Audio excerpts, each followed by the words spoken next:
अगर आप एक होटल मैनेजमेंट के स्टूडेंट हो, डिग्री डिप्लोमा कुछ भी कर रहे हो, कोई से भी ईयर में हो और आप जा रहे हो अपनी आईटी के लिए, इंडस्ट्रियल ट्रेनिंग के लिए, और आपने मन में विचार कर ही लिया है मुझे तो कॉन्टिनेंटल सेक्शन में ही जाना है, मुझे कॉन्टिनेंटल का ही शेफ़ बनना है, और आपके मन में ये आता है कि भाई मुझे वहाँ कौन सा सेक्शन मिलेगा, मैं कहाँ जाऊँगा और मुझे क्या सीखना चाहिए।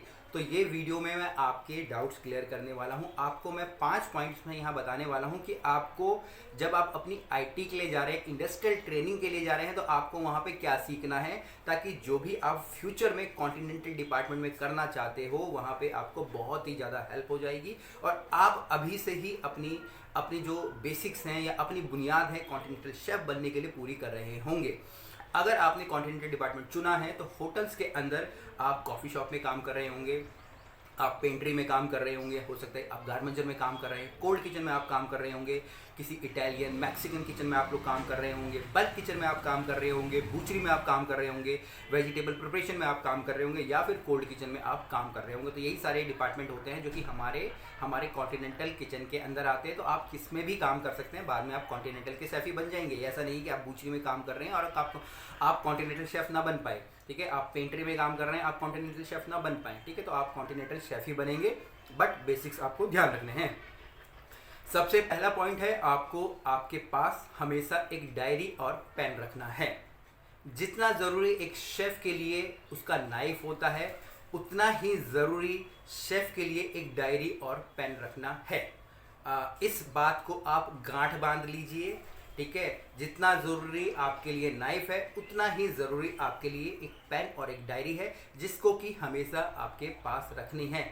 मेरी डायरियाँ पहले छोटी होती थी बट अब बड़ी हो गई, ये देखिए, ठीक है जी, ये देखिए ये डायरियाँ ही हैं जिसको लिख लिख के मैंने ख़त्म कर दी हैं। तो आपको हमेशा अपने पास एक डायरी और पेन रखना ज़रूरी है, और जो भी चीज़ें आप सीख रहे हैं उनको नोट डाउन करना ज़रूरी है। हो सकता है कि इसकी अहमियत आपको अभी पता ना लगे, पर कुछ सालों के बाद जब आपको इसकी अहमियत पता चलेगी तो आपकी ज़िंदगी बदल ही गई होगी।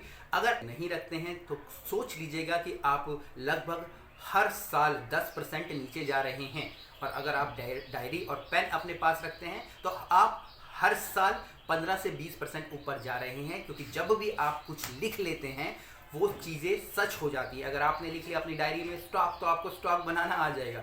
आपने डायरी में लिख लिया मुझे एंटरप्रेन्योर बनना है, बिजनेसमैन बनना है, वो आप बन जाओगे। बट वहीं अगर आप वो सिर्फ ख्याली पुलाव बनाओगे, सिर्फ दिमाग में रखोगे, तो कभी भी पूरे नहीं होंगे। तो डायरी और पेन रखना बहुत ही ज़्यादा ज़रूरी है। दूसरा यहाँ पे है, आपको जो सीखना है कॉन्टिनेंटल किचन के अंदर, वो है अपने रॉ फूड और अपने कुक फूड की स्टोरिंग का, ठीक है। जैसे सामान हमारा रिसीव होता है, आपको रिसीव में काम करने का मौका मिलेगा। जिस भी डिपार्टमेंट में आप काम करें, आपसे स्टोर को ढोने के लिए बोला जाएगा कि भाई स्टोर लेके आओ, उसको सेग्रीगेट करो, अच्छे से अरेंज करो। तो यहाँ पे आपको सीखने को मिलेगा, लीफो फीफो सीखने को मिलेगा, डेंजर जोन के बारे में आपको सीखने को मिलेगा, एक्सपायरी डेट्स के बारे में आपको सीखने के लिए मिलेगा, हैसअप के बारे में आपको सीखने के लिए मिलेगा, सेल्फ लाइफ के बारे में आपको सीखने के लिए मिलेगा। तो ये सारी की सारी चीज़ें फूड से ही रिलेटेड है, तो इनको सीखना बहुत ही ज़्यादा ज़रूरी है। रेसिपी बात की बात है, आप लोग सिर्फ अभी आईटी कर रहे हो, इंडस्ट्रियल ट्रेनिंग कर रहे हो, तो ये चीज़ें सबसे मेन हो जाती है, डायरी, और ये दूसरा हमारा आ गया। और जो भी सारी चीज़ें सीख रहे हो आप अपनी डायरी में लिख रहे हो पेन के साथ। इसके बाद तीसरा पॉइंट है यहाँ पे, वो है हमारे बेसिक्स। आपको सीखने हैं बेसिक्स। बेसिक्स में क्या आएंगे? बेसिक्स में आएंगे आपके मेथड ऑफ कुकिंग आपकी आएगी, सूप्स आएंगे, सैलड्स आएंगे, चीज़ आएंगी, सॉस आएगा, फिश आएगा, मीट आएगा, स्टॉक्स आएंगे। तो ये सारी की सारी चीज़ें आपको सीखनी है। सबसे पहले सीखने से पहले आपको कोई प्रैक्टिकल तो वहाँ करने नहीं देगा, आपको हाथ पकड़ के तो वहाँ कोई नहीं करवाने वाले, आओ मैं तुम्हें सिखाता हूँ सूप कैसे बनाया जाता है, तो कोई नहीं सिखाएगा। तो इनकी आपको पहले थ्योरी प्रिपेयर कर दी है। जब आप इनकी थ्योरी प्रिपेयर करोगे और उसके पॉइंट्स बना के अपनी डायरी में लिखोगे, तो आप खुद ही कॉन्फिडेंट हो जाओगे, क्योंकि जब आप ये सारी चीज़ें लिख रहे होगे तो आपके माइंड में वो सारी की सारी चीज़ें प्रिपेयर हो रही होंगी। और यहाँ पे मैं वीडियो को आगे बढ़ाऊँ, जैसे कि आप लोगों को मालूम है हमने सुपरस्टार शेफ़ वाला जो मार्च का प्रोग्राम है ख़त्म कर लिया है। अप्रैल में भी इनरोलमेंट चालू है, जिसमें कि ये सारी की सारी चीज़ें सिखाई जा रही हैं।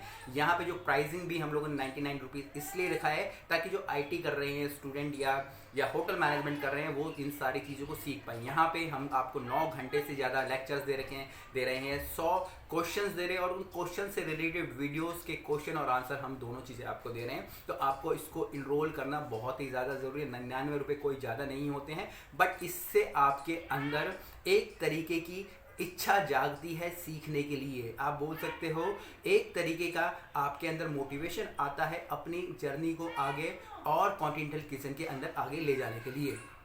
तो इनरोल जरूर कीजिएगा और अपनी कॉन्टिनेंटल किचन की जो जर्नी है उसको आगे बढ़ाइएगा। इसके बाद यहाँ पे जो चौथा पॉइंट है वो है हमारे प्रैक्टिकल्स ऑफ कटिंग। आपको कटिंग के प्रैक्टिकल सीखने हैं। अगर आप वेज प्रेप में काम कर रहे हैं या किसी भी सेक्शन में काम कर रहे हैं तो आपको प्याज छिलवाए जाएंगे, ठीक है, आपको गाजर छिलने के लिए बोला जाएगा या फिर आपको छोटी छोटी कटिंग्स करने के लिए बोली जाएगी। तो आपको उनको ये सोच के नहीं लेना है कि भाई मुझे तो प्याज छिलने के लिए लगा दिया, मुझे गाजर छिलने के लिए लगा दिया।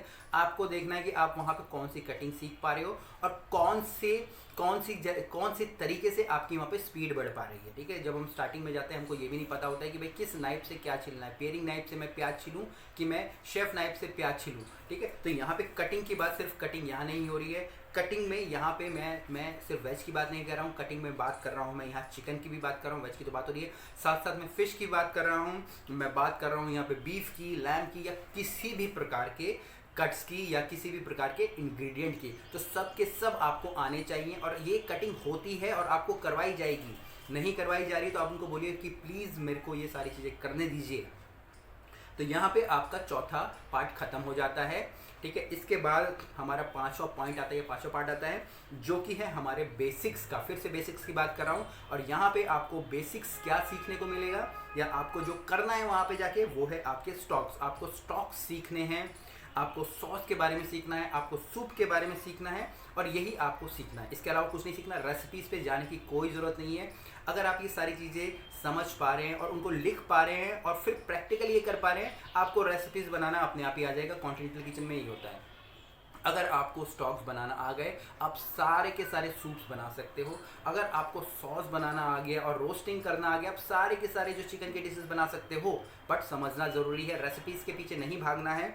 ये जो 5 पॉइंट मैंने आपको बताए हैं, आपको इनको समझना है, इनको समझना है, लिखना है। ठीक है जी, पेन भी ज़रूरी है शेफ़ के लिए। सिर्फ नाइफ से काम नहीं चलने वाला है अगर आप अपने आप को ग्रो करना चाहते हैं। उम्मीद करता हूँ आईटी वाले सारे स्टूडेंट, होटल मैनेजमेंट वाले सारे स्टूडेंट्स को आपको पता चला होगा और इन 5 पॉइंट्स को वो सारे के सारे अपने लाइफ के अंदर इंप्लीमेंट करेंगे। कुछ भी क्वेश्चन तो कमेंट्स में नीचे लिखिएगा। फिर मिलेंगे एक नई वीडियो में, तब तक के लिए जय हिंद।